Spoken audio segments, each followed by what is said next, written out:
Pour ce début 2024, j'ai décidé de faire une vidéo qui sera un peu plus personnelle pour vous présenter qui je suis, comment j'ai commencé à cultiver les orchidées, qu'est-ce que j'ai appris en 2023, qu'est-ce qui va se passer en 2024. Pour ceux qui ne me connaissent pas, je m'appelle Sophie et j'ai commencé à cultiver les orchidées en 2020 alors que j'habitais au Royaume-Uni à Édimbourg. À l'époque, je cultivais environ une centaine d'orchidées dans une maison, donc un environnement qui est différent de ce que j'ai aujourd'hui. Mes températures et mes conditions de culture étaient assez différentes. Je pouvais me permettre de cultiver des orchidées dites de climat plus froid, comme des Restreppia ou des Masdevallia. Ce qui s'est passé, c'est qu'en 2022, on a décidé de rentrer en France et comme le Brexit avait eu lieu, je n'ai pas pu ramener ma collection avec moi puisque pour pouvoir ramener des plantes en Europe depuis le Royaume-Uni, il faut maintenant des certificats sanitaires. À l'époque, j'ai été incapable de trouver un organisme ou une pépinière spécialisée qui pouvait me faire ce genre de certificat.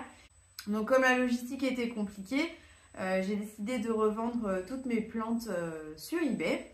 Ce qui a extrêmement bien marché puisque avec le Brexit il y a beaucoup moins d'orchidées disponibles au Royaume-Uni.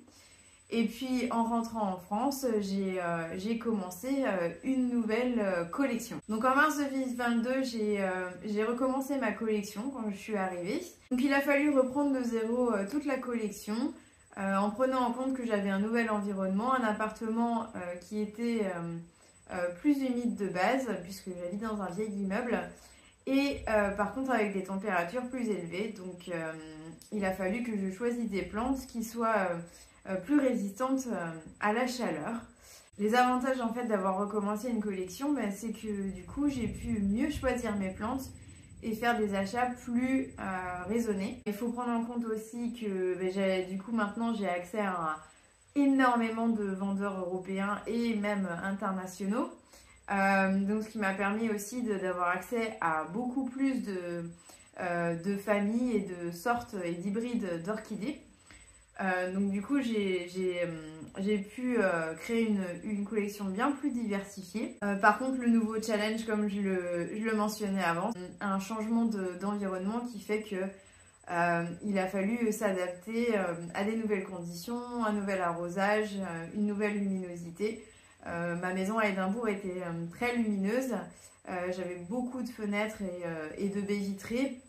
Ici dans cet appartement ancien, ma lumière est plutôt limitée, donc il a fallu aussi pallier à ça avec des nouvelles installations. Je voulais revenir sur mes apprentissages 2023. Quand je suis arrivée donc en France, j'ai fait des achats de plantules chez différents vendeurs. Et donc ces plantules étaient à 1 an, 2 ans de floraison. Et cette année, j'ai eu les premières fleurs sur ces plantes. Je pense par exemple au Phalaenopsis palens ou plus récemment aussi le Dendrobium Victoria Reginae. C'est vraiment une grande satisfaction de voir ces plantules fleurir puisque du coup, pendant ces différentes années, on les a nourries, on les a arrosées, on les a chouchoutées. Et de voir ces premières fleurs, et bien du coup, c'est le résultat de tout ce travail et de cette patience aussi, puisque les orchidées mettent beaucoup plus de temps à grandir que des plantes vertes. En 2023, c'était aussi le démarrage d'une nouvelle passion pour plusieurs genres d'orchidées que je n'avais jamais eu avant. Je parle ici par exemple des Tolumnia que je connaissais très mal puisque j'en trouvais peu au Royaume-Uni. Et donc aujourd'hui, j'ai 7 Tolumnia dans mon orchidarium qui est dans mon salon. Et j'ai eu un peu de mal au départ à trouver une façon de les cultiver. Aujourd'hui, j'ai trouvé un substrat qui leur convient, une méthode de culture qui leur convient, dans mon environnement évidemment. Les puristes me diront que je ne les cultive pas de la bonne manière, mais en attendant, je vois un vrai développement sur mes plantes. J'ai mes premières floraisons. Encore une fois, une grande satisfaction. Je devrais avoir des floraisons rapidement d'un Tolumnia que je n'ai jamais vu encore. C'est vraiment une découverte pour moi. Donc elle pousse dans l'orchidarium et en sphène, ce qui est pas un substrat qui sera adapté à tout le monde, Mais en attendant, dans un environnement comme mon orchidarium où j'ai une humidité qui est relativement basse et une température élevée, donc qui fait sécher les substrats rapidement, mes tolomias ont l'air de se plaire puisqu'on a un beau système racinaire qui se développe. Deuxième genre d'orchidée que j'ai découvert en 2023, ce sont les bulbophyllums. J'ai commencé avec le bulbophyllum auratum dark que j'ai acheté à un autre collectionneur d'orchidées. Et après ça, j'ai acheté d'autres bulbophyllums comme le lasiophyllum, comme le Medusae. Et je me suis trouvé une nouvelle passion pour ce genre d'orchidée qui, dans mon environnement, est très facile d'entretien et qui aime beaucoup l'eau. Et comme je suis quelqu'un qui aime bien arroser, du coup, on s'accorde bien entre nous. Qui fleurissent facilement pour moi. Mon top 3 des orchidées en 2023, des familles d'orchidées que j'aime vraiment. En numéro 1, il y a les Phalaenopsis parce que c'est le premier genre que j'ai commencé à collectionner et qu'aujourd'hui on arrive à avoir des hybrides et des espèces botaniques qui sont assez incroyables chez nous. Le deuxième, c'est les Tolumnia pour leurs petites fleurs et leur taille vraiment compacte qui permettent d'avoir pas mal de différentes plantes à la maison sans avoir besoin d'une place incroyable. Et puis en troisième, les bulbophyllums, ce nouveau genre de fleurs un peu biscornues, un peu étranges, avec une culture qui est vraiment facile. Le challenge 2023 que j'ai dû vraiment tacler, c'était l'hiver qui était très humide dans mon environnement et assez froid.